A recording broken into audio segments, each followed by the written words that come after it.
Evening all, welcome to Sports Unplugged. It's the big one. It's the Champions League final. Liverpool are looking to make it number 7. I am, of course, joined by my partners in crime, Kev, Luke, and Ash. How are we all doing, guys? All good, mate. Yeah, not too bad. How are you? Feeling a busy good. boy today? Yeah, busy boy. Yeah, I was on Dad's TV earlier with our friend Daz. But we had a good laugh. You know, me and Dad. It's supposed to be a 20-minute trip. It'll be 45 minutes because nobody talks a lot, but probably. Kind of the way it goes with Daz, isn't it? I tell you what, man. There's not much that kid doesn't know when it comes to Liverpool and Champions League. His knowledge is brilliant. He's top tier. He's worth a good follow and a watch. Like he's a good absolutely. Cool. So, boys, Kev, how you feeling? Are you all relaxed? Are you chilled? I'm shit. I'm all right. I'm normally fine. I am absolutely shitting bricks. Kev, I've got your WhatsApps. I know that's never true.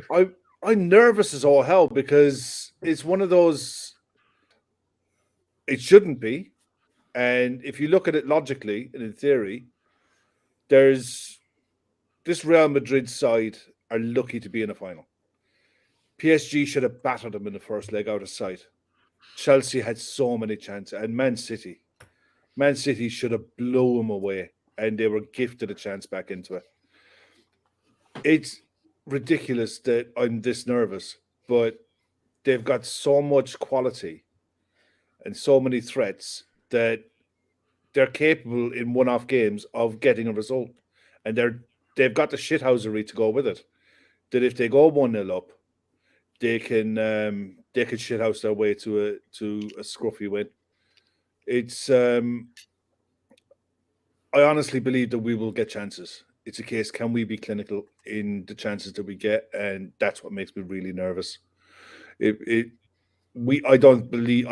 think we've been getting wins, but I don't think we've been playing well for a while. Maybe we're due a performance, I don't know.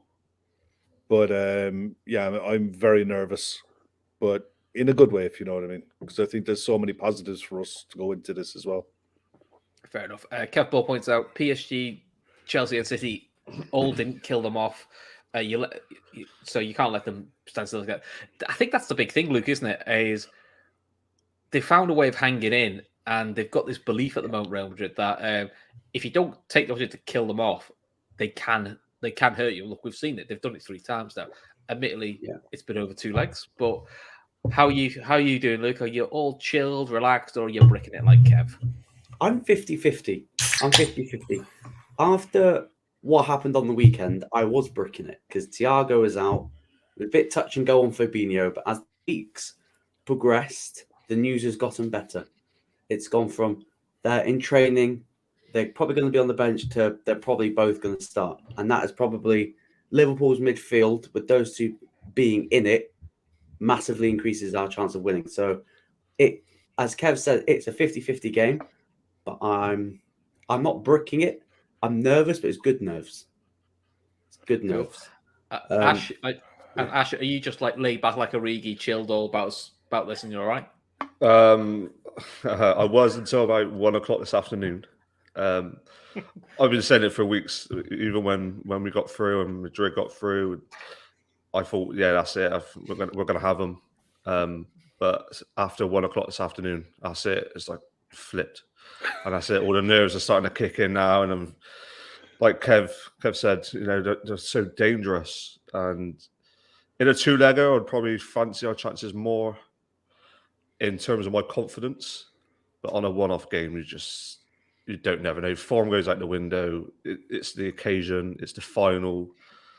It's the biggest game of the season as well. And you think anything could happen.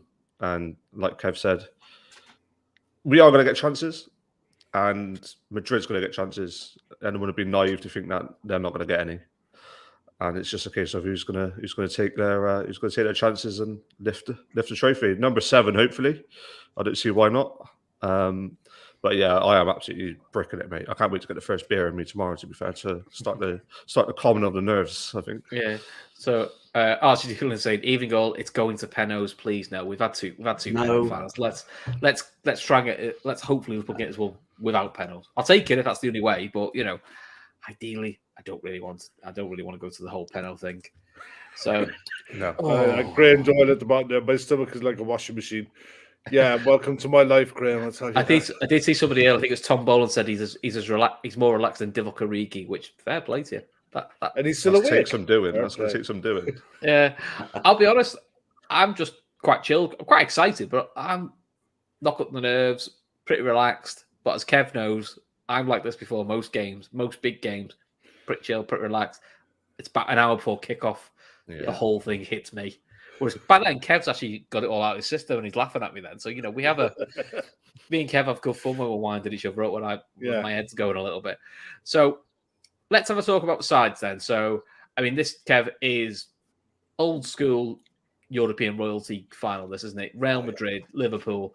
Now, Liverpool's records in the last five, I think it's the last five against Real Madrid, isn't great. We haven't actually won our last five against them, which is quite, because the last time we beat them. I reckon in Paris is good, though. Yeah, I reckon we'll come to that. Was it 4-1 when it was last time we beat them, wasn't it? Don't spoil my fun, Kev. Oh, sorry. So I think last time we beat was Gerrard, I think. Real Madrid's record in European finals is the last time they lost a European Cup final was 1981 in Paris against Liverpool. So, Kev, it's in the bag, isn't it, really? So, Andy Robertson's going to pipe up and score 80-odd in this winner. I tell you, that bet's got to be. If you're a betting company, that bet's got to be on because loads will pile up just in case. Just in the off chance. But I tell you that I know that the betting companies were shitting bricks for a long time last week because I personally know a few lads around January time whacked 50 quid on Liverpool doing a quad. It's all whacked one on at the beginning of the season. I think it was 15 grand. This one guy was on for. Wow. But it's for me. Look, Liverpool, Real Madrid. I think there's probably 5 or 6 clubs in European football that make you perk your ears up for history and tradition. Madrid obviously won. You can knock 5 of those European Cups off straight away because they were like the only ones in it. But apart from that, invite only. Yeah. Some would say it was the Super League before the Super League. Yeah. Well, where the hell do you think they got the idea from? Yeah, ironic. But we'll talk about that. But let's not mince words here. They're Spanish champions. They're a very good side, and they're a side in transition. That's the big credit Ancelotti needs, really, isn't it? A side in transition wins the league and gets to a European Cup final. Yeah. That's impressive because generally, if a side's in transition, which Madrid have been for a couple of years, you sort of go, give it a couple of years, then Madrid will be back in the big time, really going for it, and they're already there.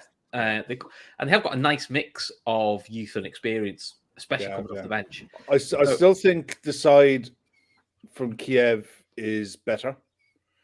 Everything about that Kiev side from Madrid stood out as they were at their peak. They were going on to win 3 in a row. We were still building. We were miles off where we are today. And in some ways, would you say Real Madrid and Liverpool in this final are like the reverse of what they were in Kiev? That's what I was going to say. Liverpool are a more functional side, and we know what to do. This Madrid side is built for moments. They've got the players for moments. I always felt that Kiev side we had players who could give you moments, but were still flawed and gettable defensively. I think this Madrid side are stronger than the Liverpool side that we put out in Kiev. Mm-hmm. Yeah, because of the options that they have off the bench are better. But you get me. Well, yeah, I get where you're coming from. But I think they're in a stronger position than we were at the time. But we are night and day, completely different. We are a well-oiled machine who are probably at our peak.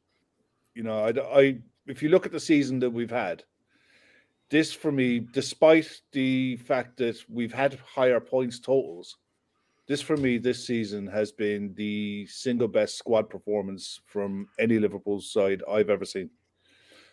Just the fact that we've been competitive in we've played every single game that's available to us. and all bar 2 have been competitive. We've had 2 dead rubbers. You know, we've lost 2 games, 2 meaningful games, and one where we were already through, more or less. You know, it's going to be, I think, in many ways, whose big players can handle the pressure the most, and whose star names buckle under it. I think there's 2 players. There's one on each side. If they turn up on the night, that side has a really good chance of winning. Okay. If Vinicius Jr. turns up for them and does what he's capable of doing, they have a really good chance. In the same way as Luis Diaz. Yeah, because statistically, Vinny Jr. has been the best winger in the competition. Most assists, most take-ons, most successful dribbles. You know, all the attacking things you want from a winger, he's number one in. But he is quite erratic. He does the exact same thing for Madrid as what Salah does for us. He cheats like there's no tomorrow. But there's risk and reward there for them and us. I think if you look at their 4-3-3 and our 4-3-3, they mirror each other. They're so similar in a lot of ways.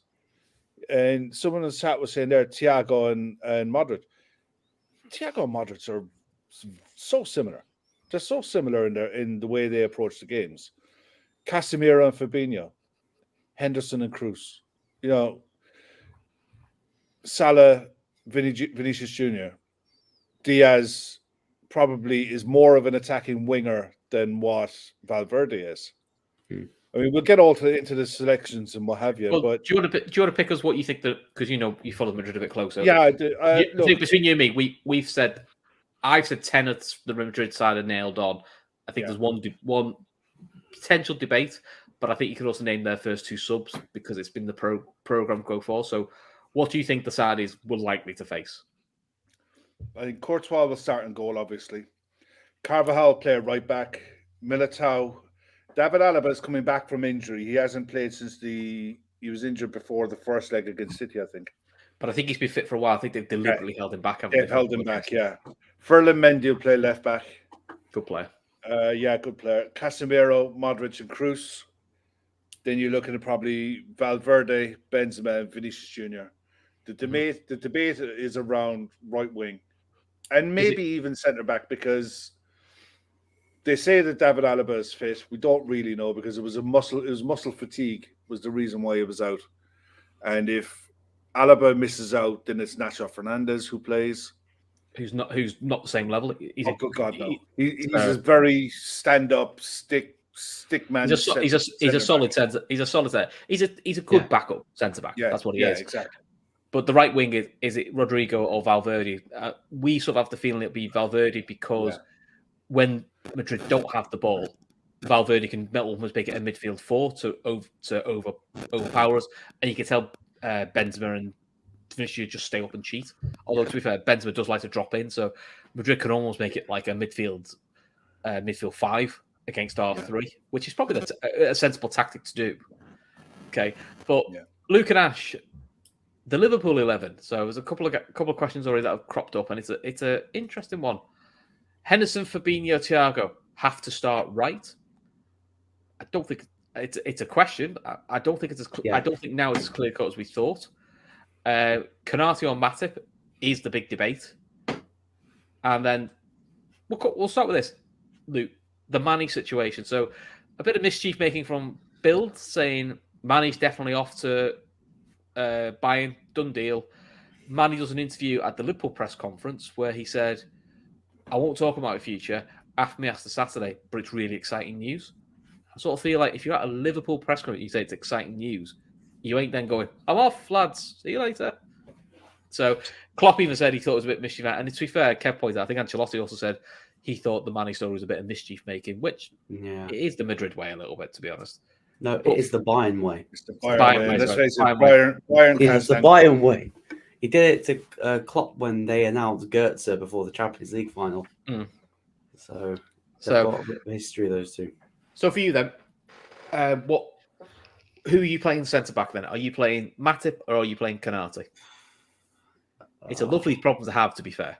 It's a lovely problem to have. It's like, do you go with that experience or do you go with that pace? But yeah, again, Matip's no slouch, but I think he'll go Konate for that pace to help Trent with Vinicius Jr.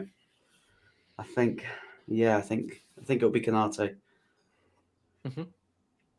As for you, are you thinking the same, or because generally if Virgil's come back from an injury, they tend to like put Matip next to him because he's experienced. He doesn't really need to talk Matip through a game because he's been there, done it. They dovetail really well. But Konate's been an absolute rock for Liverpool. The slight concern about Konate is, as Kevin said, big game. I know he's done an FA Cup final, but Champions League final is a level up. How does that affect him? And at the Wolves game, the error he made for their goal, that did bother him. You could tell for about 20 minutes that was bugging him. And I don't think he ever really recovered from it, unusually for him. Normally, he's very good at bouncing back from that, but he's rapid. And you sort of think, if Vinicius Jr. gets him behind, you'd probably want Konate's pace and power against him. But you are losing a bit of experience, and could they take advantage of his naivety? Yeah, I don't know if you remember when we was talking about the Liverpool in the Champions League the night that City lost against Madrid, and we was talking about it there. I think you was on there as well, Chris, at the time. And the question was asked who's going to play, and from that moment I'll stick to it until tomorrow, unless proven otherwise, that Konate will start. The only simple reason is because of Vinicius Jr.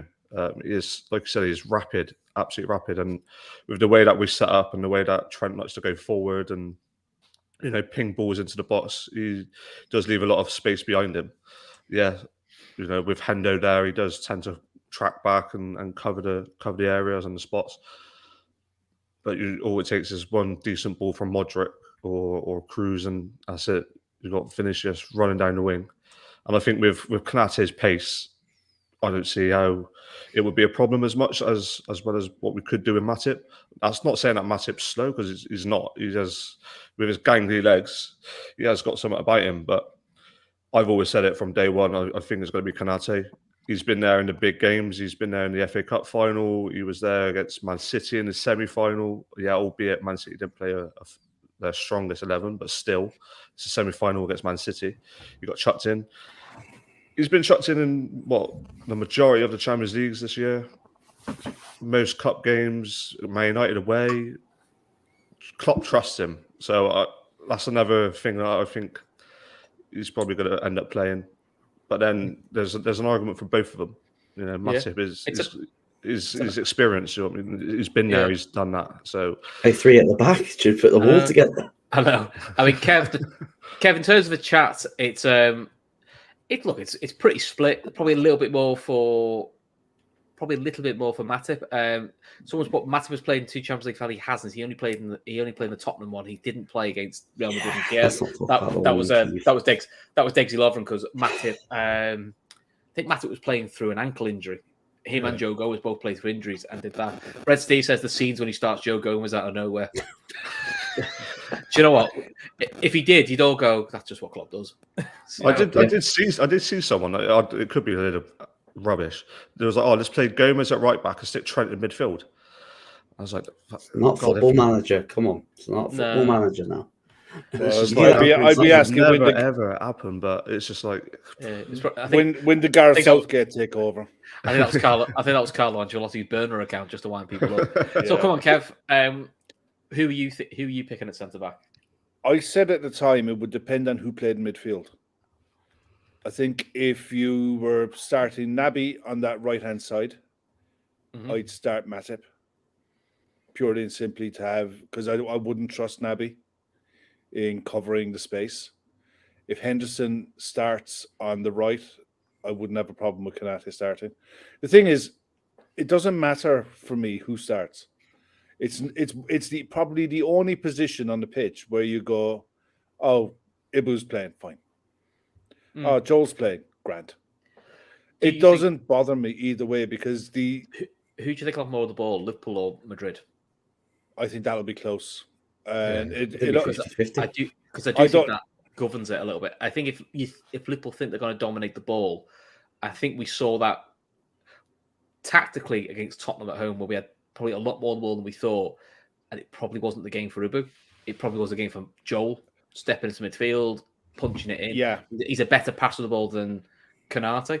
But I think if you're not going to have, if we think it's going to be an even 50-50, maybe does that sway it more to Ibu for his. I personally would Area. have started with Joel because I think he's got that first 5 yards in his mind. He's positionally, he's as good as there is in the game. Defensively, he's sound. He doesn't get beaten for pace very often, if at all. Like you could probably count on one hand the amount of times where he's been really done. But at the same time, I wouldn't put a strong argument against Ibu starting. I genuinely wouldn't. The thing is, he's from Paris. The only thing that would worry me is the nerves. Hometown kid, first season playing at Liverpool, playing in Paris. He wasn't selected for the summer internationals for France. He was overlooked. Deschamps' logic there. Well, yeah, but he's still gone with Saliba in that squad. And Kimpembe You know, and Kimpembe, yeah. So look, it's one of those. I'm not fussed either way. I would feel better with Joel playing because I just think he's a better centre back all round. Saying that, Ibu is very, very good, and he's had an excellent season. We haven't lost a. I think we haven't lost a game with Ibu starting. I honestly think Virgil is probably more comfortable with Joel next to him. I think it's the experience thing. He doesn't have to talk him through a game where I think with Ibu and Jogee, I think he starts to talk to they're young players, so you would expect them to have to do that. Yeah. So maybe come back from an injury thinking, I can just concentrate on being me and doing my job, and I don't have to worry about the lad next to me because he knows his job very well as well. Yeah. So plus the high line, I've noticed that when it's Kanate and Virgil, the high line isn't quite as perfected as if it was Matip and Virgil. That's what I've noticed. But I just think it's one of those. It'll be. I honestly think that the starting 11 have known who's starting probably as soon as fitness issues were cleared. The players who need to know already know, and they've known for a good while. So it'll be what it'll be on tonight. Sorry. What I was going to say was, if you're thinking Joel, Kev, does that have a knock-on effect that you're thinking, obviously, Naby's going to play, which means... No. Oh, you don't? So you think Henderson's going to play with Matip? I think Henderson plays, but I think they'll start... That's where I move into. I think he'll... So according to Gary, we're going to the weakest part of the team now. This is the same Gary 3 months ago said this was Liverpool's strength. It's amazing how much he forgets things. You know, he should be hypocrite in the game. He should be a politician, really. He'd fit in as a politician because they forget things as well, allegedly. If you were asking me at 2:00 today, I would have said Naby starts. Is that until I sent you the picture of Thiago training and you got all excited? I think it all does come down to Thiago and Fabinho, doesn't it? It comes down to Thiago. I think Fabinho is fine. I think you can gamble on rest. I think you can gamble on one of them. You couldn't gamble on both because, for argument's sake, say Fabinho was fine, but you were a bit twitchy about him. But you give him the benefit of the doubt. Thiago, Achilles, iffy, hasn't really trained. You'd leave him on the bench. But if he's, as Klopp is saying, if it's true, and Klopp's not playing mind games and lying, which he's not above doing that. He's very good at it. Klopp lies with the best of them. But nobody believes he does, which is always quite funny. The best but yeah, I think we'll go with Henderson, Fabinho, and Thiago. I think that's where he starts. And in that respect, I think Joel plays. Okay. Because I think that Naby will come early in the second half. Somebody got their phone near the mic. That's moving mine away, but I don't know if that was me or not. Luke's got a guilty face. We'll blame Luke. No, it's not my phone. I know he's. Oh, just your face. Sorry, I can't. Sorry. He's honest. So, Luke, what's your midfield three? Henderson, Fabinho, Thiago. I think he's going to go with a 3. I know we've played Naby, Fabinho, and Keita in some of the bigger games, but yeah, after the Villarreal first half performance, second leg, I was like thinking, Keita out, Henderson in. It's probably our best midfield, and that's what we're going to need against Real Madrid. Okay, Ash, do you see it being any different? No, I've got a sneak suspicion. It wouldn't surprise me if he only starts one of Fabinho and Thiago. My opinion is Thiago ankle injury, and the big talk in the press conference was the pitch, which I was like, what's the deal with the pitch? The pitch literally got laid yesterday. Yeah. Why Klopp are you didn't, laying Klopp didn't like that, did he, really, to be fair? No, he wasn't using Nor an did excuse. Ancelotti, to be fair. But they both No. were like, why are you laying a new pitch? Which they think, new pitch, could be a bit of movement, ankle injury feels like risking starting both. And we have seen with Fabinho, he is a slow starter when he comes back from an He injury. needs to get up to speed. It takes him a bit. So would it make more sense to go Henderson 6, say Keita, Thiago, and you bring a Fabinho on, or start Fabinho and you bring a Thiago on and you move Henderson back to the 6? Because one thing that me and Kev were shocked at in the FA Cup final, and we both said it, and I'm glad to say I'm wrong, is Keita, Henderson, Thiago. You'd be lucky if one of them does 120 minutes, and in fairness, two of them did it and did it very well. So it's like, shows what I know about football. I think if we had this team and it was 3-4 years ago when there was only 3 subs, then I don't think any risks will be taken. Mm-hmm. I think now we've got the added value and the security of the 5 subs. There is that element of I think there's that element of you can have that extra bit of risk, and it's the biggest game, isn't it? It's the last game of the season as well.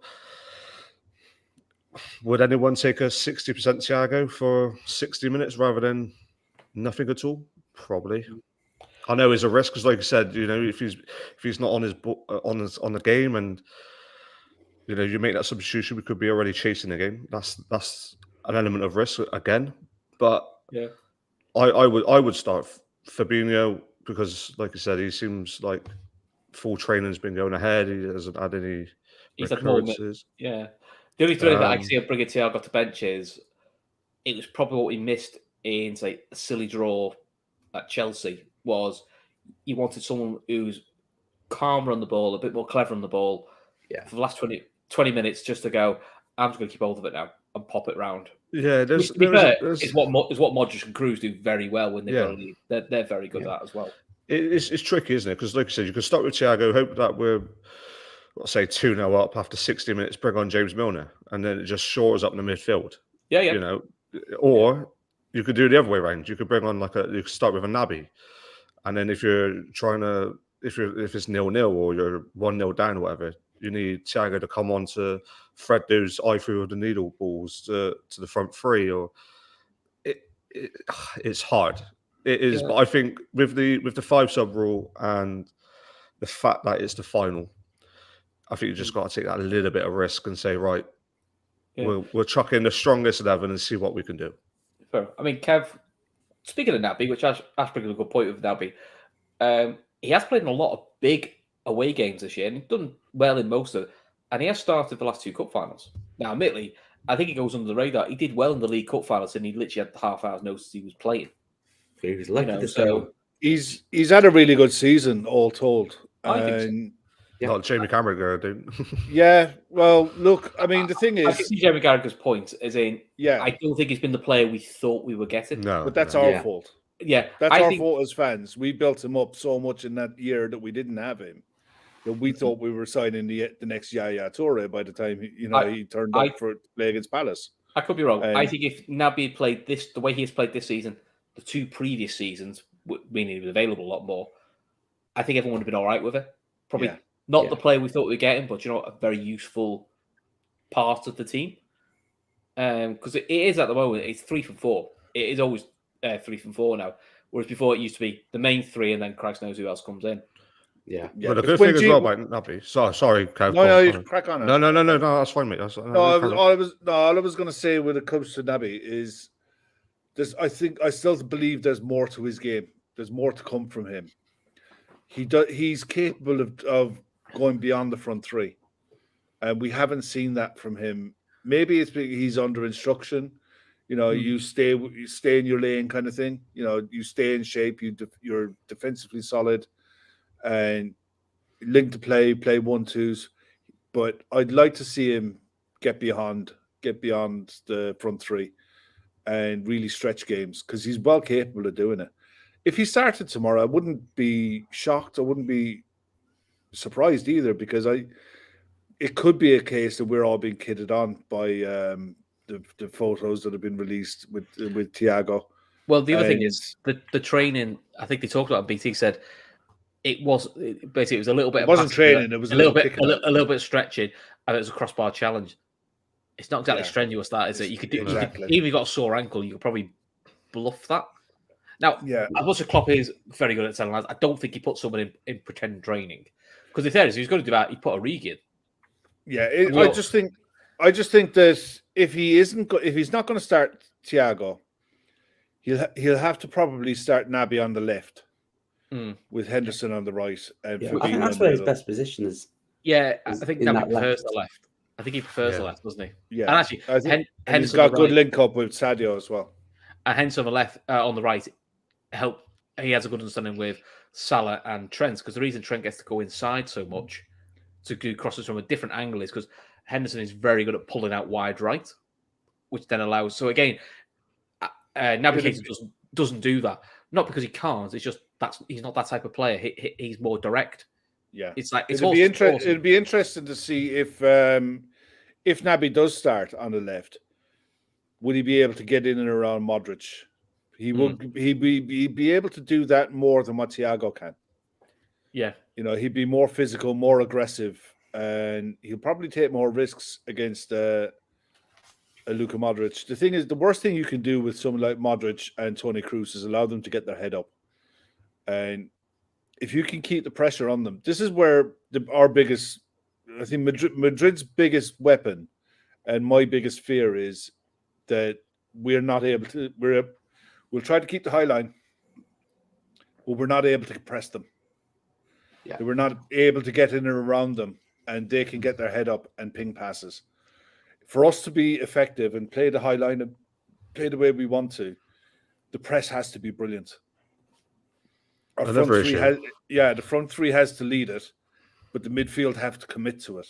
We need the first Thiago half of the isn't City right. FA Cup final yes, in that's that Champions League. That's a very Get good that analogy, lead, blow them out the water first half, which we haven't and done in then- the last couple of games. To be fair, we've had to come from behind, and we don't really want to do that this game.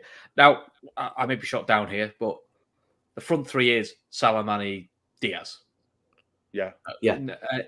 I don't think. I think Jota's just had the dip. I don't think he's there, and I don't think Bobby's been available enough to force his way in. But I'm a bit like, I don't know who you would drop, because to me, Sadio is revitalised through the middle. I mean, he pretty much scores or assists every time he's through the middle. Salah's Salah, so you're not gonna not pick Salah in the final. And Diaz has been a revelation on the left for us. He's just given us that extra bit of dynamism, pace, flair. Gets you into your seat. I'd probably like a few more goals from him, but I'm pretty certain that'll probably come next season. But Yeah. Any arguments for anything else coming? No. I think it'll be interesting to William? see what happens with the changes. I was waiting for the reaction of Luke. He's dying. He's dying not to do anything. Go on, Chris. You do you, mate. You do your thing. I do my you thing. do your thing. The thing is, Luke, did you see who's on the bench for Real Madrid? Can you remember the bench? What? Somebody died. No, for Real Madrid. Did you not see who was on the bench for him? Gareth Bale and a certain ex-Chelsea player. Can you remember who it is? Eden Hazard. Yeah. Did you realise he was still there?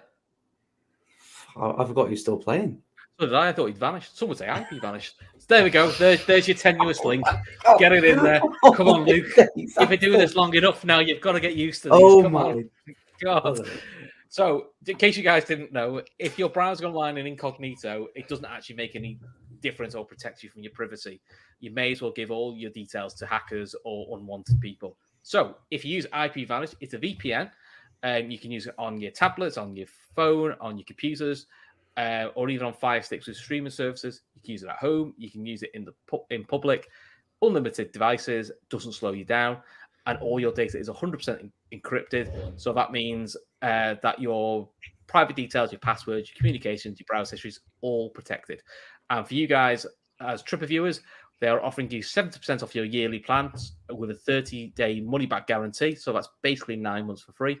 And these guys are rated 4.6 out of 5 on Trustpilot. So if you go to ipvanish.com/daytrippers, you'll get this exclusive offer. All the details are in the description below. Luke, have you recovered? Recovered. I think that's one of my best ones, because what was so funny is It's one of those really bad jokes where Kev can see it coming, Ash can see it going, and you have no clue where it was going. Oh, It was I know. I've had a long absolutely week. genius. To be Pure fair, cheese on cheese, mate. With to be layers fair, of about cheese. 6 minutes ago, I was going to say, do you think Naby's going to do well, or is he going to vanish? And I was going to be a little that's heads a up much for Oh, that better- would you. have been beautiful. That's a wrestling. This I one would, that's why I was going to say it. And then Kev was Oh. speaking. I was like, "Oh, don't worry about it, Kev. Don't worry about it." And then that's why I said to Kev. him, "You carry on." It was genius. That's me This- and me big Oh, mouth. That was Oh, good. there you we go, need to there get you Ash. go. We need to get Ash on more often because obviously he's better at these puns than me. Yeah, crack on, yeah, come my way, yeah. Yeah, and Luke just hates me, so it's even better. Right, so we've done the lineups. We'll come back to subs in a minute, but it's that time again. BetMate, we've been doing for a while. Ooh. Yeah, we I've have never done done one it. for a while. Never So- done it. All Even right, better. Ash, we'll get you Chris, well into this. explain the rules to Ash because he's living in the UK, so Oh, he yes, can you do can- it. Obviously, I know about it because obviously I watch the show every night, but Yeah, I've never picked a team. I've never done any of that, mate. So. Yeah. So what we're gonna do? Oh, this is all on you then. Oh, So we're brilliant! gonna pick Thanks. a Yeah. start. We've got to pick a starting 7 plus 4 subs, Yeah. maximum 6 players from any side. Basically, your starting 11 gets your points. You can pick captain and a vice captain. So captain gets double point, vice captain gets 1.5 points. But the beauty of this is, if, for example, we say we said Jota's going to start in our starting 11 and we put Salah on the bench just for madness. When the teams are announced, they go, Jota's not started, but Salah is. They will put Salah automatically in your starting lineup off your bench if that person starts, and then as soon as Jota comes on, they switch it back.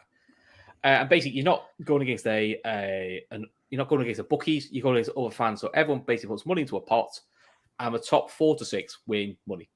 So it's nice and easy. It's UK only. So sorry if you're in Ireland or outside the UK, I'm afraid you can't play at the moment unless you've got a VPN, because then you could.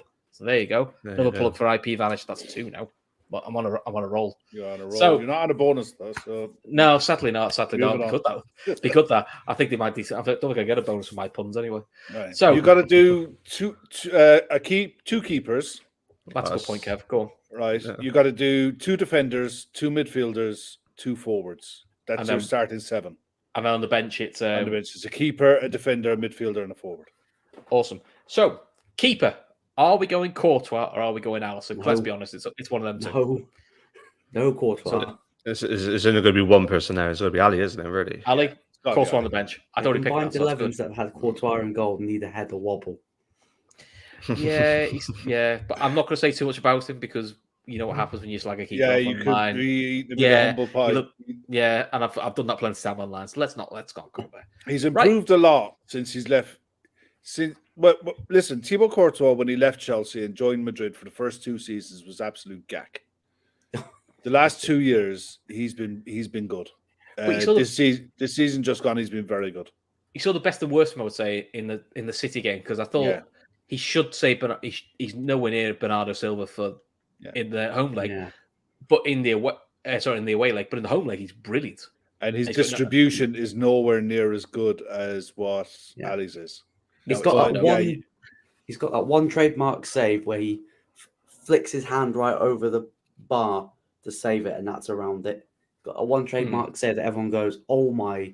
He did it against, I think it was Neymar in the World Cup. He just So come on, then, flips Ash. his shot Who are over your the bar. who are your 2 defenders?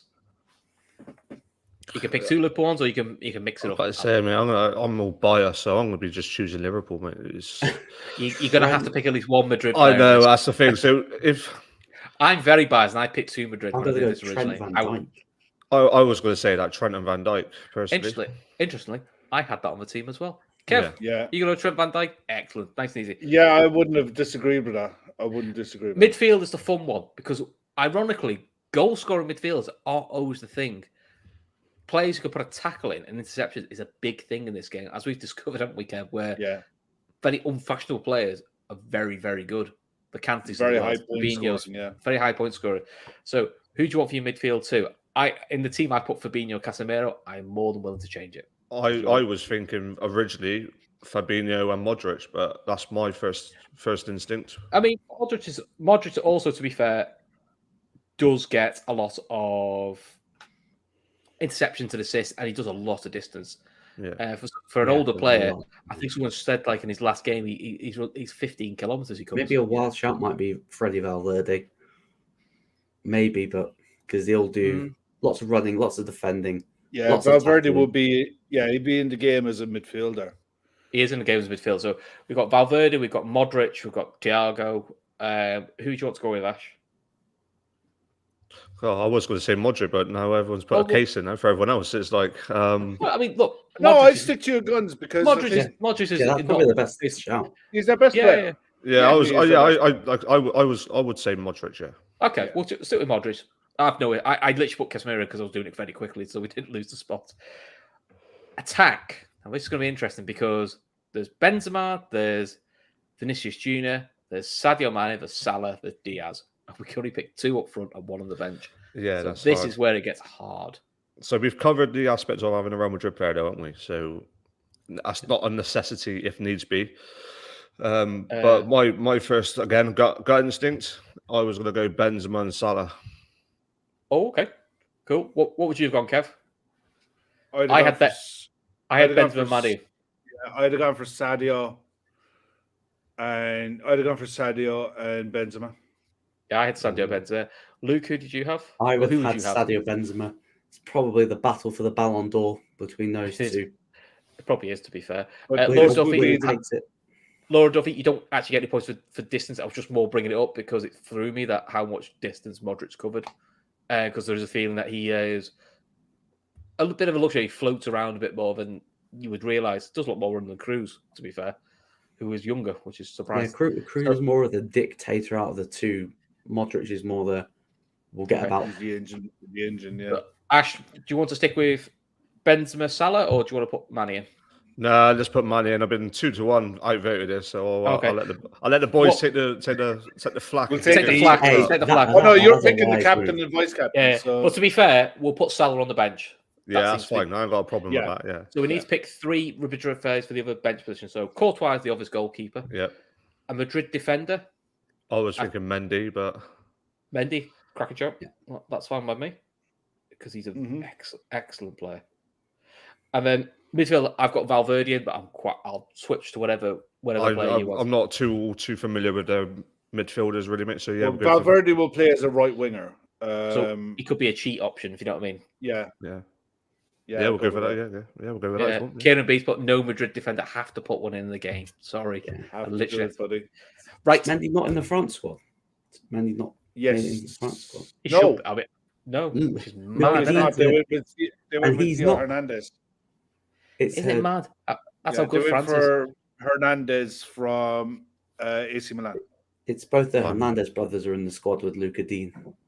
I mean, Ibu still Yeah. can't get in the French squad, which is ridiculous how good he is. But I mean, when you look at the French defense, you just go, "Boy, it's ridiculous." I'm not sure. Someone in the chat, Laura might know. Is there a European under 21 into championships this summer? I don't think there is. No, that Not was this last summer, is it? Someone Yeah, saying this to me- is- summer. This is Someone going to say- be Ibu's first summer off international football from be it under 20 tournaments, under 19 tournaments, And plus, he's under probably not 21 going to go to the tournaments World Cup. in ages. which is good. So, Ash, you're in charge. Who do you want to be your captain and your vice captain? Captain gets double points. Vice captain gets 1.5 points, so they get more points. That's tricky. First person I thought of really to be captain was Fabinho because I think he's going to be quite a busy boy. Okay. He's going to be there. He's going to be intercepting. I Yeah, think it's he's gonna sound be- logic. To be honest, Kev and I have done Fabinho's captain quite a lot. Admittedly, Kev and I have the record for the best points, but I mean, admittedly, we only came 6th, Kev, didn't we? But you know, Yeah, no, but we got money, so shut up. we're the only ones who won one money. That's what we're claiming, aren't we? Yeah. Actually, to be fair, Luke was involved in that as well. To be Yeah. fair, it was the 3 of us. So yeah, I think Fabinho as captain. Cool. And who do you want to go as vice captain? It's either going to be Sadio or Benzema. And you've got to back your own, so I'll go for Sadio. Sound choices. Sound choices. Yeah, Cool. I honestly firmly believe that this is tailor made for Sadio. It feels like I this look. could be I look. this It's could not be the because I Sadio look. final. I look. No, it's. I look at the centre back pairing. David Alaba is a really good player, but he's been Right. out for a good while. What we do, Kev, is, as we talked about this, is Yeah, talk about battles or key battles we think. So we'll let you do yours because clearly you've got Sadio Mane as a key battle with Yeah. somebody. So we'll do yours Yeah. and then we'll go to Ash, then we'll do Luke, and then I'll try and think of one because you three are probably four of the best three, and I'm going to have to panic and think of someone really quickly. Yeah, for me, it's Sadio and the centre back pairing of Real Madrid. Eder Militao is reckless. He's good. He's quick. He's really quick. He's had a good season, hasn't he? Yeah, but I remember when he was at Porto and he was playing left back against us when we drubbed them, and he got the move to. Ooh, that's not good. I'll tell you, Laura Anyway, Duffy knows. Laura Duffy knows. But he will go on wonders, and he will leave space behind. He's like he kind of thinks he's better than what he is.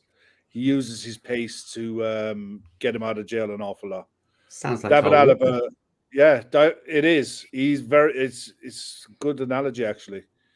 But David Alaba is a really good footballer, but he's not a centre back for me. I think he's more of a holding mid or a centre mid when he plays for Austria, and he can do it all.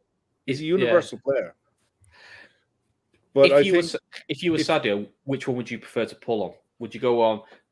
I don't think Sadio, or would you pull on Alaba, who's not played much? He hasn't played any competitive football really in 3-4 weeks. See, this so do you want to see how recovered is he from that injury, or how sharp is he? I think he'll test them both, but I don't think Sadio gives a shit. That's the truth. I genuinely look at Sadio and I just think he's in the form of his life. I don't think he cares. And if he gets on top of that battle, then either going to be on the counter or intricate play, 1-2s, him dropping off into Casemiro to make him work. I think Sadio Mane for us is key. If he plays well, we win. And Reclaimer says fittest team in the world. I'm assuming he means Liverpool, not us. But what did I say? I don't know. I'm just checking. I'm assuming he means the professional footballers, but he may mean us. Just saying that just a moment. I'm a well-rounded individual. You don't get on the fat back four for being a skinny run. I got told to get off because I was too heavy. But look, for me, I think Sadio's key. It's in more ways than just his attacking prowess. We need his link-up play to be on point. You know, he's dropping off and getting on the ball and linking play up is improving. It's getting better. But I honestly think he's found a home in that number 9, that false 9 spot. He looks like he's thriving in it.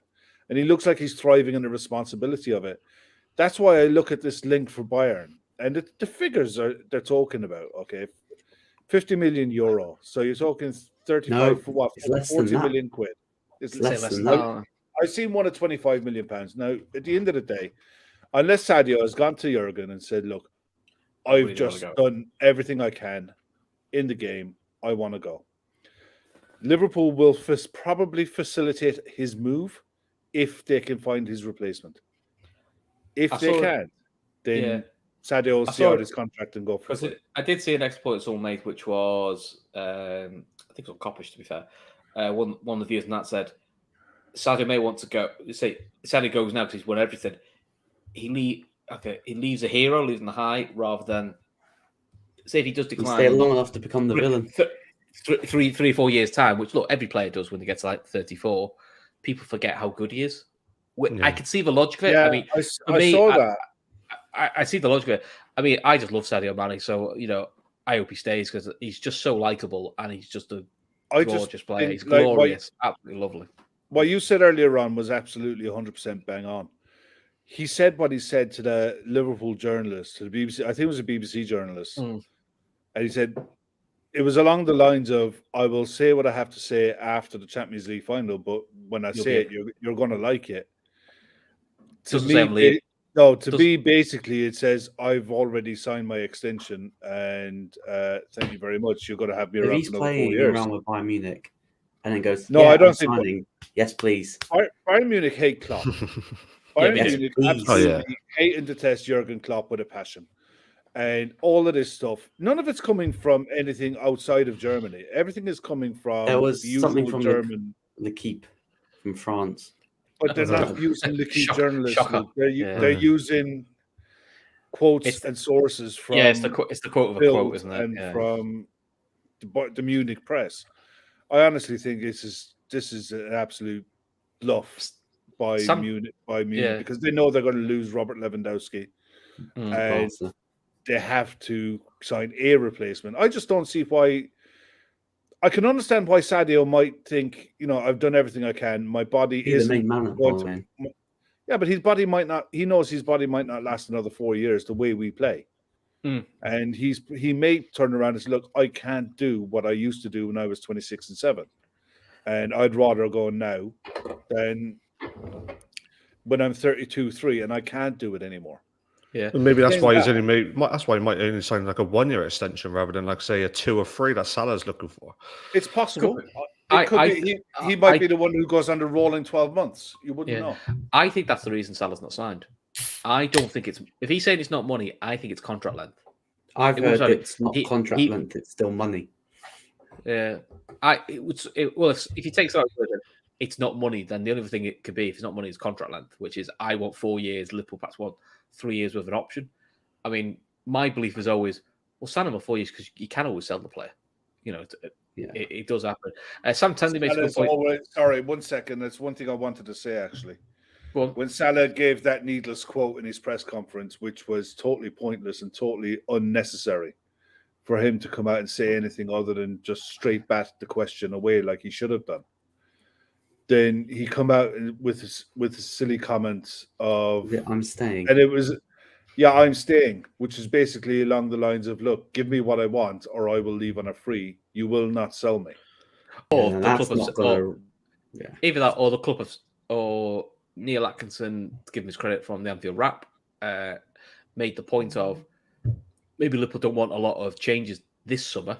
I'm not saying don't do any transfers, don't want a lot of changes, but because with the World Cup, it's 16 league games before the World Cup starts, and on top of that, there's literally 2 League Cup games. So there aren't really many games you can throw players in. There aren't many players you can go, bring him in. He can have 2 or 3 League Cup games, then we'll get him going. It's literally, you've got 16 Premier League games and the Champions League. So they're all in the must-win category. And there's no games you can sort of rest players in. So you wonder if they've just said even to a Salah going, do you know what? We may as well keep him this year. Give us one last go next year, and then we've got a year to find something else or bid something else in. They may well just go the practical route of, we could sell him for 50 or 60 million, but whatever we're going to bring in, it's not be as good. We may as well have another year to find someone, and then we butt them off. Did any of you see the interview with Salah and Rio Ferdinand that was on BT Sport earlier on? I've not seen it. No, not yet. It's not great, if I'm truthfully honest. Really basic answers, but it was so like you ask Virgil or Hendo or anyone like that, tell us what you think of Klopp. Superlatives, everything. He's amazing. He's done that, and Salah is just like, it just looks so uninterested in the whole interview. And then there was talk about the rivalry with Sadio Mane, and it's like, there is a rivalry. We're trying to be the best players in the world. We're trying to outdo each other with the goals and stuff like that. And it just doesn't seem like he's, like I said, he's not happy in some capacity, and I think that's what's holding up this contract.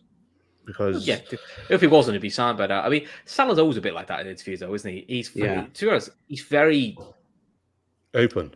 As Kev said, he's probably a little bit too open. He's too open for his own good sometimes, which can cause him trouble.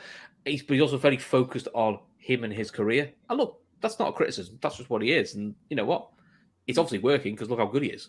And he doesn't do the fluffy, he's great. He's like, no, I'm me, and I want to be a top goal scorer. I want to win this, and I want to do this, and this is what I want to do. Do you know what?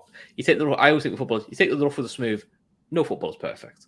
Yeah. Sam Tandy makes a good point, which is set pieces could be where the game is, will win the game, especially off corners, which goes back to the Ibu Matip show. Ibu is a monster at corners, as we've seen in Champions League and FA Cup. He is unreal at corners. So is Virgil. I don't think Virgil gets enough goals from corners, but I think it's because 3 people hang off him because they all go. It's Virgil van Dijk, so they all go to him. Yeah. But So once you look at that Madrid side, it's not very big. no, and you think, and when you see Canate running in full pace for a header, there isn't a lot that's going to stop him because he's an absolute monster. Anyway, I've done too much talking.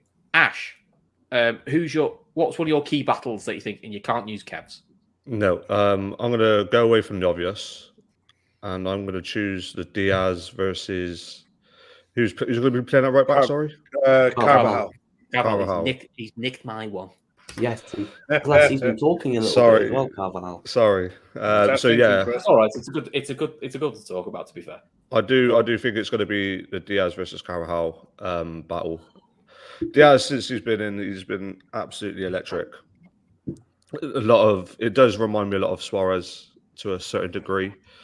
It's just that South American flair and shithousery. He just doesn't give up, and I think his pace is terrifying. Defenses left, right, and centre, and it brings something different as well to us as a team. And I think he was Chelsea's right back in the cup final. Was it James and Aspilicueta? No, it's James and Chalobah was the right centre back. I think that on those two finals, chucking both in both of those games, it was that element of surprise. Otherwise, like you said, you could have had a Sadio on the left wing and put Jota or Bobby down the middle, or if I think Bobby was injured anyway. But Diaz brings something different. Without the biting, Without the biting, yeah. Without the biting, yeah. I think he just brings something different, and we'll see more of him when he's been tweaked a bit in pre-season. I think Gav's mentioned it plenty of times on the show. He's just go out there, do what you need to do, and then we'll work on it in the summer. But he does scare the life out of defenders. I think you can already see that, and him against Carvajal, I think there's going to be a massive battle. As soon as he gets the ball, you're on your feet, aren't you? You're on the edge of your seat I'm going, like, oh, what's he going to do? Something might happen here, and you're like, and he's only on the edge of our box. You're going, yeah, but what? He might do something ridiculous here. Watch this. Yeah, and I think, like you said, in the FA Cup final, you had Trent pinging balls in through and not over the middle, and Diaz is there clear on goal. Yeah, you'd hope that he would take his chances a bit more, and that would probably come.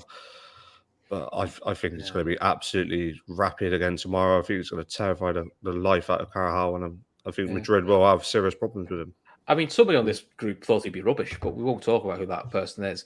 I didn't see it. I thought it was going do you know what? No, I after watching. I love how much Luke goes, was that me? Like, no.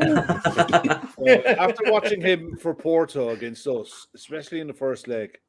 Oh, I must admit, I had some fun because I said like James Milner pocketed him. It was just a bit of banter, but I must admit, second leg he was brilliant. He was good, yeah, but I mean, I didn't see it coming, and I don't think many others did, if they're honest. We all hoped, but it's always going to be the way when you get a new signing coming in the door that you hope they hit the ground running, you hope they acclimatise. Didn't think he'd acclimatise like this. No, but as you and me said, Kev, these are things where you and me are very similar in that case. I love being wrong when you go, I'm not sure about it. And then he's brilliant. You go, I love the fact I'm so wrong. It's exactly, great. Yeah. It's always nice to be reminded that, look, you're just some plod on a podcast. Listen, now and again. Kev knows my worst shout, and I still get it. People still bring it up, which is, I didn't see the Joel Matip thing. I was like, he's a bit weak.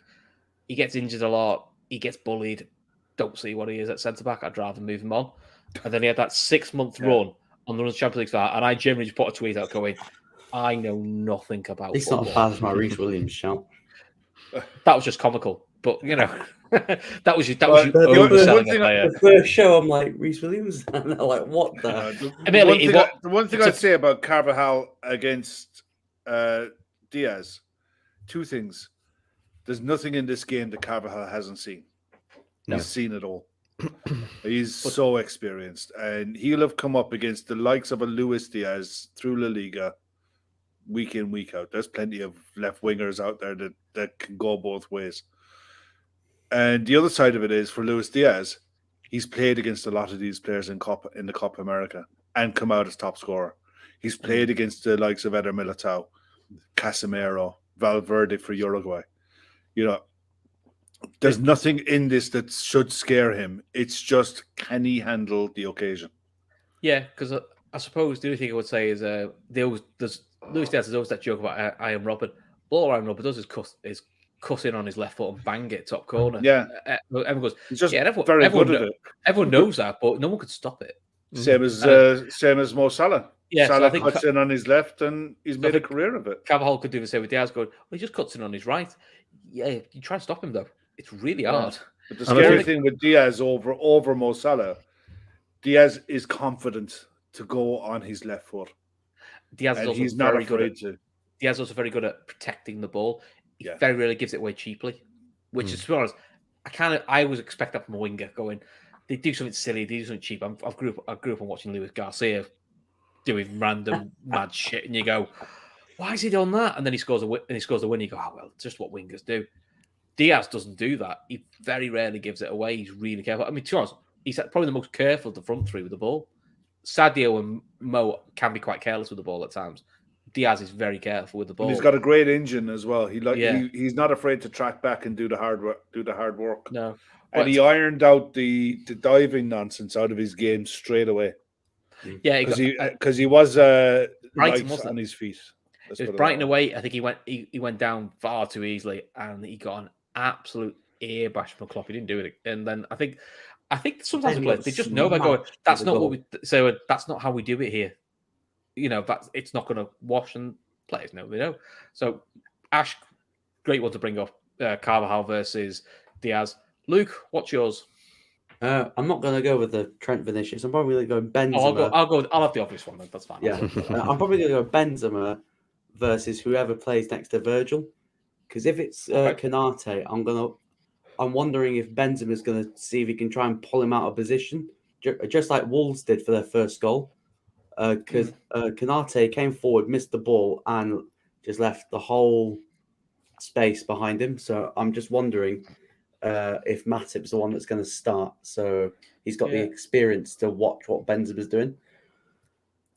Kev made the point offline that Benzema tends to like to pull to the left, which would mean he'd pull into Virgil. But again, even if it's Virgil versus Benzema, which sounds like a titanic clash, if you're Benzema, you're going, well, okay, Virgil, how fit are you?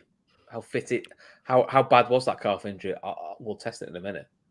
So either way, I mean, look, Benzema's ridiculous. He's a ridiculous footballer. I mean, there are some professional pundits who've only realised in 6 months he's really good at football. Mad, isn't it? You know, so that's he's just the way. He's the best number 9 in the world. Yeah. And he has been for the last couple of years. I mean, saying that, him and Lewandowski are the two best out-and-out number 9s in world football. It'd be Manny next year. Don't worry about it. Yeah, he's levels. He's level. And do you know what the thing is that's helped him? Is not being picked for France. Yeah, all that France control. It saved him having away trips on international breaks. It gave him summers off, and he's allowed to rest and recover properly. And he's just fucking really good. You cannot give this guy a sniff. You know what I mean? He's strong in the air. Ronaldo left Madrid as well. Like he's massively stepped up. Because I think people sort of discredited him at Madrid as like, he scores. Just does Ronaldo's legwork for him. But since Ronaldo's left, he's like gone like, now I'm the main man here. And now he's the one that's bagging all the goals. And I think it has shut a lot of pundits who probably should know better, like thinking that he's only been good for the past 6 months. It's like, Michael Richards take notes. He's a nightmare for any centre back pairing, and plus the fact that he does like to pull out on that left hand side. So if Robertson decides he wants to go and cheat, Valverde will tuck into midfield, and Benz will go and occupy that space around. And he will test Virgil. He will give Virgil a proper test. Yeah. So the other one, I mean, look, we'll talk about, because I think every pundit has brought it up, is Vinicius Jr., who is the most informed winger in the Champions League, versus Trent. So of course we have the obvious answer is, how will Trent deal with it? And in fairness, Vinicius Jr. gave Trent a torrid time in the away leg last year. Yeah. Now, admittedly, Trent had not much cover in front of him, and he had Nat really Phillips. bad patch He had, of form. yeah, and he had a bad patch of form. Awful So, defensively. but Trent, to be fair to him, is in a fantastic vein of form, both ways, defensively and I mean, look, attacking wise, he's always been brilliant.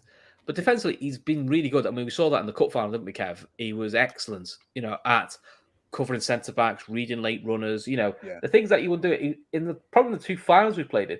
He's actually probably been a bit more withdrawn than you probably would assume a Trent Alexander-Arnold to be. He's been more focused on his defensive game rather than going forward.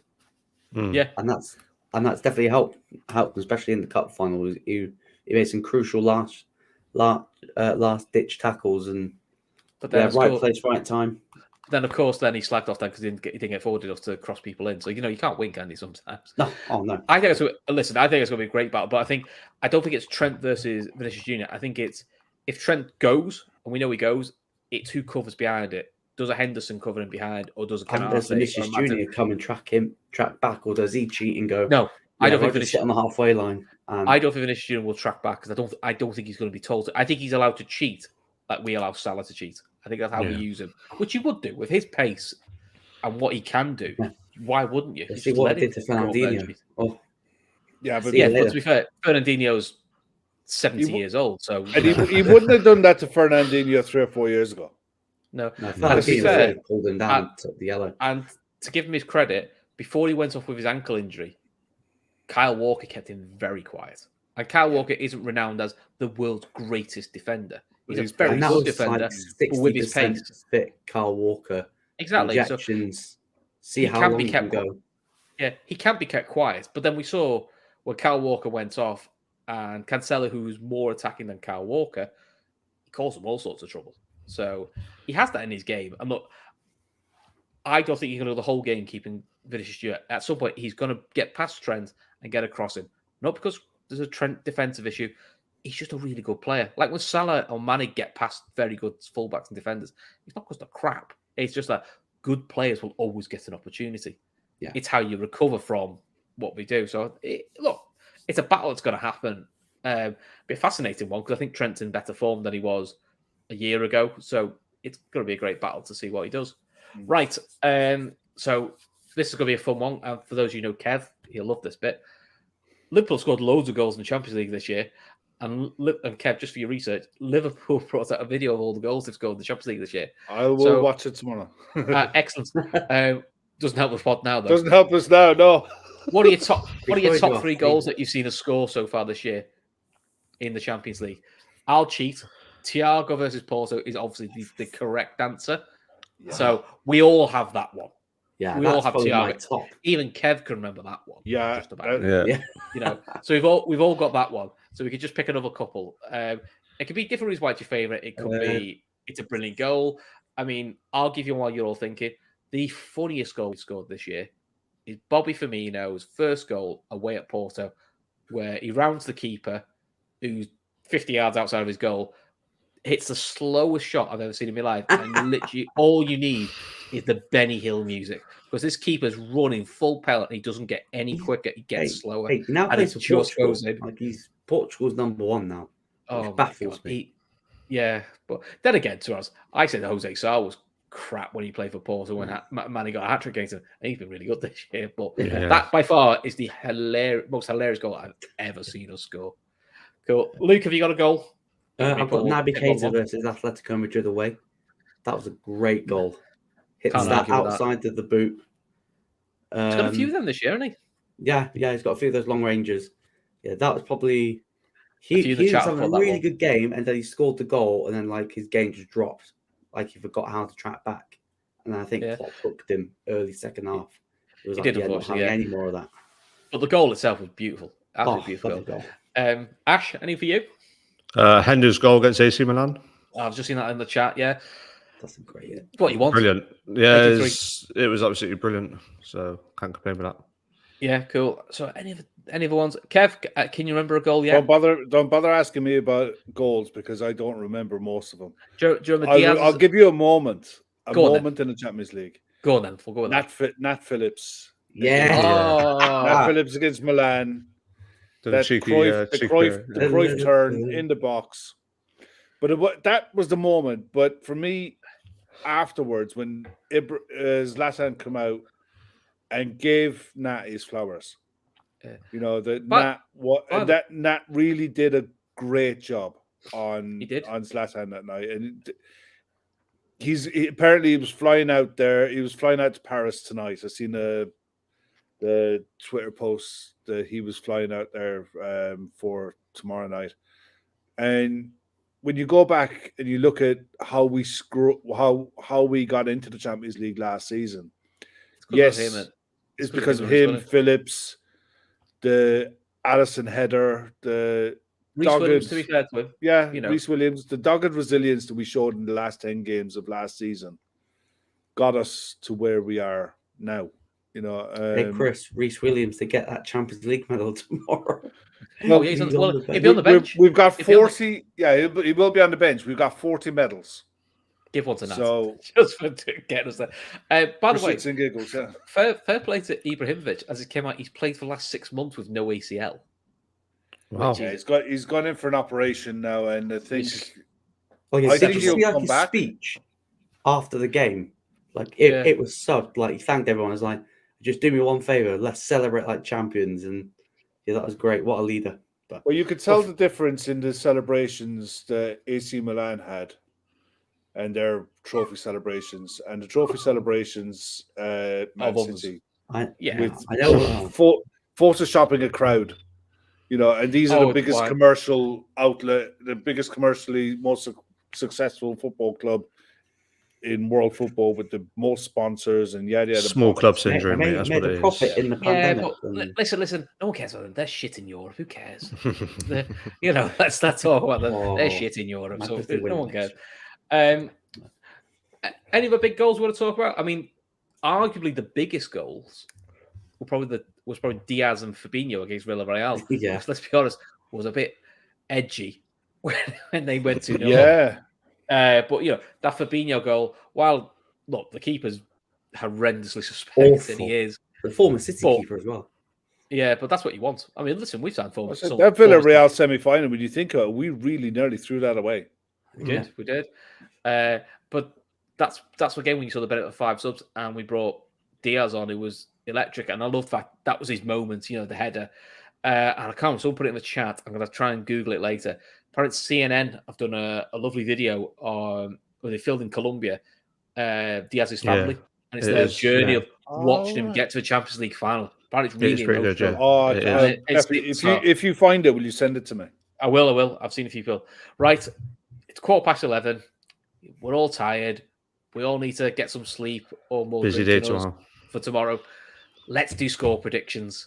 And we know the rules. You give your score prediction, you got to give the scorers. Luke. 3-2 Liverpool. In 90 minutes? In 90 minutes. Okay. There they go. Who's scoring? Mane, Salah, Divock Origi. He's going to come off the bench and score the winner. Fortunately, Divock Origi's out with the final. What is he? He's tore a thigh muscle, so he's not badly, but he said in his post-match interview, unfortunately, he's not going to make the final. So, who do you want for your third goal then? Virgil. I've got 1-0 Alan Kennedy, aka Robbo. That's definitely a bet for that. That's going to be the most backed one tomorrow. I'll go mad if that was happening. That'd be great. Kevin Ball, 3-0. Van Dijk, Salah, Mane. I'll be honest, mate. I've got 11-0. Bless you. Wow. Okay. All players score 1 goal. I think that might be Keith. I think that might be Keith's burner. So,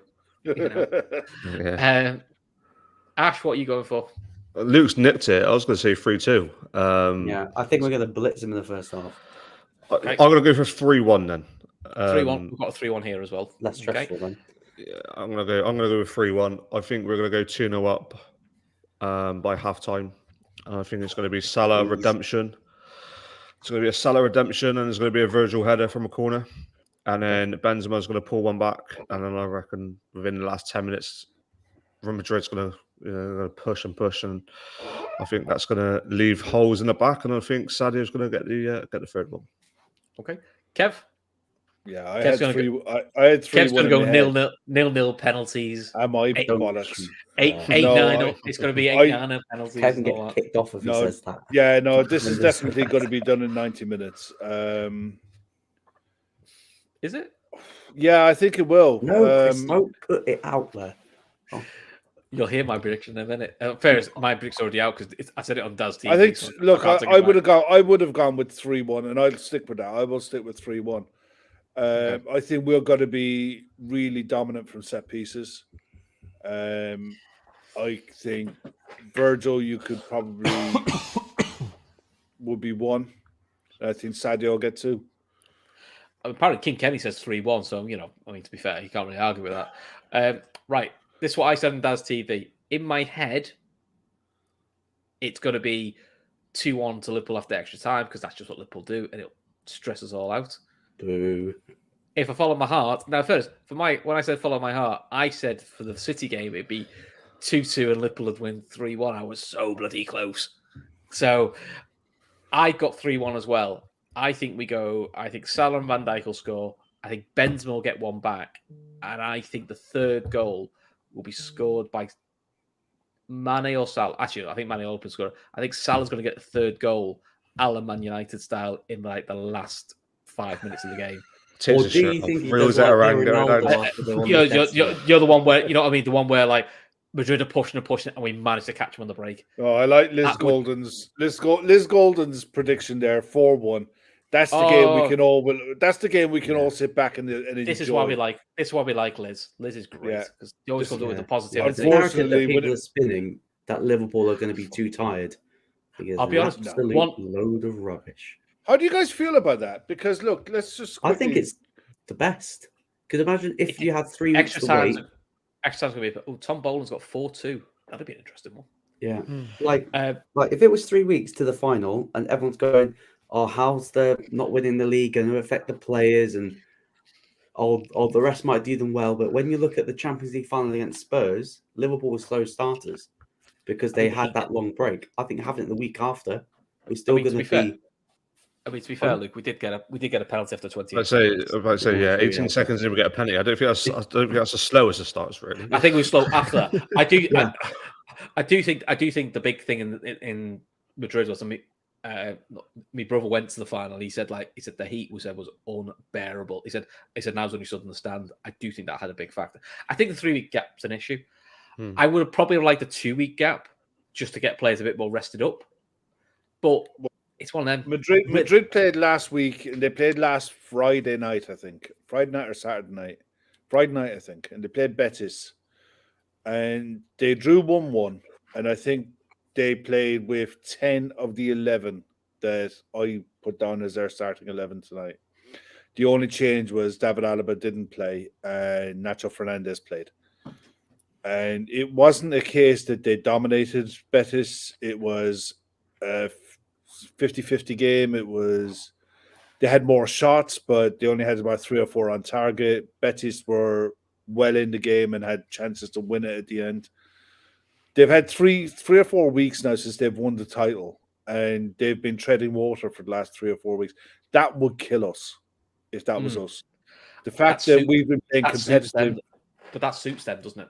I don't know if it does. I don't think it does. I think this is the truth with any footballer, is when you're playing competitive games as opposed to playing games and trying not to get injured, you're playing 2 different types. You're playing 2 different ways. And I think they've just been treading water and getting through games. They haven't been on great form the last few weeks, even since winning the title. They've been getting through games, using the squad, resting, what have you. That wouldn't suit us. I think if we were going into this cold, like Luke was saying there, he was dead on, that I'd be really nervous. The fact that we're going in off 6 days rest and recovery. There's a lot of media commitments with the Champions League final. The fact that the vast majority of the squad, and you notice that they've shielded the likes of Luis Diaz away from doing media commitments. Yeah. You know, Ibu's not doing media commitments, even though he's French from Paris, in Paris. The other thing I did notice, and this is probably a small thing, and I don't think people probably let go, is when they were doing like team stretching and getting things ready. Salah is with Elliott. Van Dijk is with Luis Diaz. Matip is with Konate. It's quite interesting. The lads who haven't really done the Champions League thing are probably with the most experienced players. Yeah. Doing simple things like the warm-up. And they're all relaxed, laughing, having a joke. And I wonder that's why I did the penalty shootout thing as well, to say to to younger players, Jones has never been involved in a Champions League final squad. He was at the last Champions League final, but he wasn't in the squad. Keep them relaxed, going, this is just not it's a normal game, because you can't say it's a normal game, but they're treating it as another away. This is how you do it, because I think the thing that killed us in Kiev was we had to leave and they had to spend 2 or 3 days in Kiev because it's so far away. Whereas Madrid, they literally did any other Champions League now. We travel the night before, we do the stuff on the day, and then we play the match the next day. They've tried to keep it as normal the Champions League running as possible. Which, to be fair, Madrid do the same thing, and I think that's sometimes just an experience thing. Because I know when we beat Tottenham got into Madrid 2-3 days earlier, and acclimatise, get used to it. And I think that's because we haven't done a big fan like that before, and I think that does pay dividends. But listen, we're all going to win. We're going to win, aren't we? Yeah, we're going to win. Yeah, excellent. Confident enough we're going to win. I mean, look, Hope. this is our last show of the season, our last Sports Unplugged of 21-22 season. I just wanted to say thank you to everyone that's in the chat who's contributed through the chat and liked and subscribed and all that lovely good stuff, and kept stuck with us all the way through when we've talked about pretty much every sport known to man, including ones we haven't got a flaming clue about. But we're definitely going to be churning out a lot more content in the summer as well. So this might be the last post-match or pre-match review for this season, but come back next week and we'll have something in store for you guys for the summer, I promise. Yeah, no, I echo what Kev said. Look, me and Kev took over this, halfway through the season, Kev? Yeah, pretty much. Yeah, we've enjoyed it. We enjoy doing these shows. They're good fun. Bit different to just total football. Nice to have the little range. Luke's joined the squad, which has been really good. It's been a pleasure. Knowledgeable chap. Also knows how to have a laugh with us, and we definitely need to get Ash in a bit more because he's the king of the puns, which I need for pushing sponsors. So, and also to be fair, has a very, very large football knowledge as well. So, listen, thanks everyone for joining for us. Also, please remember our charity Féileacáin. Details are in the description below. Give what you can for it. If you can't give anything, just share it out in WhatsApp groups, social media.